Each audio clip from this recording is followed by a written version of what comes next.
સ્વાગત છે મહાન ગુજરાત ન્યૂઝ ચેનલમાં। રાજસ્થાનના સરહદના ગામોમાં આજે સવારે આભ ફાટી હોય તેવી સ્થિતિ જોવા મળી રહી છે। અતિભારે વરસાદના કારણે જળબંબાકારની સ્થિતિ જોવા મળી રહી છે। રાજસ્થાનના સુંધામાતા પર્વત પર ભારે વરસાદના કારણે પર્વતના પગથિયા પર જાણે નદીનો પ્રવાહ વહેતો હોય તેવા દ્રશ્યો જોવા મળ્યા હતા। નદીના ધસમસતા પ્રવાહમાં ગુજરાતની એક મહિલા તણાઈ હોવાની પણ વિગતો સામે આવી રહી છે। પગથિયા પર એક મહિલાનો મૃતદેહ પણ મળી આવ્યો હતો। રાજસ્થાન અને બનાસકાંઠાના ગામોમાં અતિભારે વરસાદ પડી રહ્યો છે। સરહદ પર આવેલા રાજસ્થાનના સુંધામાતા પર્વત પર અતિભારે વરસાદ પડી રહ્યો છે। પર્વત પર ભારે વરસાદના કારણે 4 લોકો ફસાયા હોવાનું પણ જાણવા મળ્યું છે।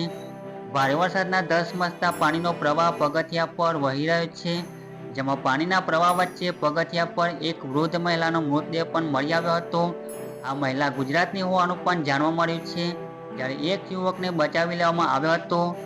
મંદિર આગળ અને પગથિયા પર પાણીનો ધોધ વહેતો થયો હતો। અન્ય 2 યુવકોની હાલ શોધખોળ કરાઈ રહી છે। ઘટનાની જાણ થતાં જાલોર જિલ્લા વહીવટીતંત્ર અને પોલીસ સ્થળ પર પહોંચી હતી અને બચાવ કાર્ય શરૂ કરાયું હતું। તો આ હતી અત્યારની અપડેટ। વધારે અપડેટ મેળવવા માટે અમારી આ ચેનલ પર જોડાયેલા રહો।